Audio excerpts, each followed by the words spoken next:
Ali Drew for Boxing Social in association with Betfred, and I am delighted to be joined by H, coach of Shannon Courtenay. That's why you're here this week. How are you? Yeah, good. It's nice to be back in the midst of things with Shannon as well.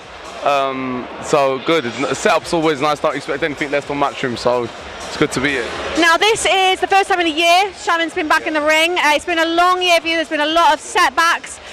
How good is it, the fact that she's now going to be back in the ring and the comeback that she's had to go through?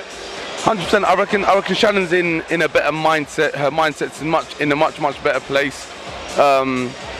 Getting her back into shape, adding more to her boxing game. Do you know what I mean? So I'm excited to see what Shannon we got on come fight night. Do you know what I mean? I'm very excited to see the type of Shannon we're going to have fight night. Shannon's the type of person that wants to rock up to the fight, get the job done. Do you know what I mean? And she's happy to get right stuck into it. But I want her to box. I want her to really go over all the boxing she's been doing and see what performance will come on get the performance on Saturday. Now, you're her head coach now, aren't you? That's correct, yeah.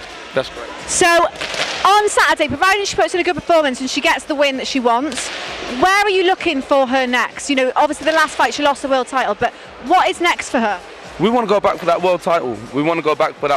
I think even just remembering what the build-up was back up to that world title, we lost the belt on the scales. Do you know what I mean? That's not her fault exactly. But going back because of the weight issues, you know what I mean? She had an injury, you know what I mean, on her leg. So it's like, let's go back. When we got 100% full Shannon Courtenay and we've added stuff to her game, let's see what we can do. Do you know what I mean? And we definitely want that world title back. We want to go back for that world title. Any particular names that you've got your eye on, the direction you want to go? We want Jamie Mitchell. And we want to take back what's ours, 100%. Now, obviously away from Shannon's fight, the main fight on Saturday, Eubank Je, Benn, is in a bit of jeopardy at the moment. Benn failed the drugs test. The British Boxing Board of Control is saying that they're not allowing the fight to go ahead. We're still not sure what's exactly happening. But what do you make of all this? Look, I don't know how true. I mean, obviously it's true what the rumours are and all the rest of it. And I always understand that there's always two sides to a story, and sometimes we only hear one thing, and people are ready to quickly go and slate, right, the whole, he's a drug cheat, this, that and the other. My general thoughts and opinion on people who do use them is that there's no space for them in a sport like this. Do you know what I mean?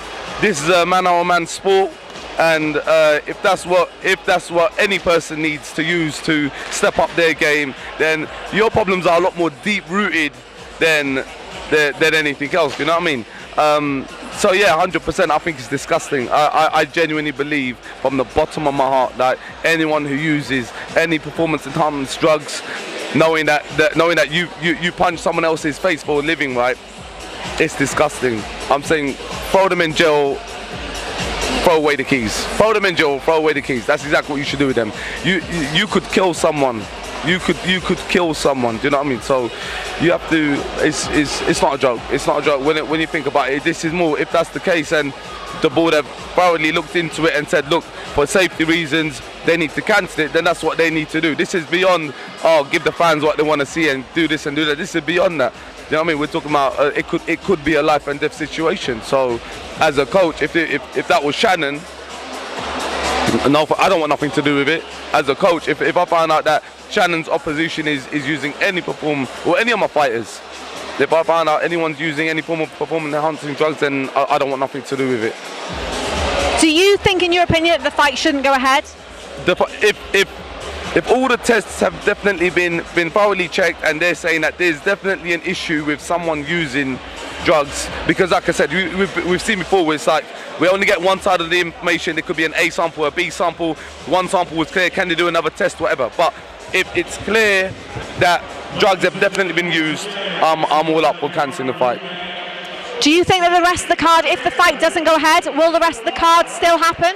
Oh, well, I should really hope so, because I'm saying all of them, obviously, they know what it takes, you know what I mean? Like, they know what it takes to get themselves in shape, and just because of one fight not going ahead, should everybody else suffer? Do you know what I mean? No way. You know what I mean? Of course they should. I didn't leave my family to come up here for no fight, do you know what I mean? But so. Well, in terms of the main fight, if it goes ahead and things are resolved and the fight happens, how do you see it going? Because this is going to be playing on their mental exhaustion by now? I like exactly what you said at the end as well. I'll just backtrack the question a little bit when I say that when everyone asked me about Shields versus Marshall, I said I believe 100% Shields wins all day, every day. In my opinion, that's just my opinion, right? I rate Marshall as a fighter and all the rest of it, but I just how I felt after the fight being delayed and knowing that what the psychological change could be, right? Because Shields has said everything she needs to say. If you try to build it up again, right?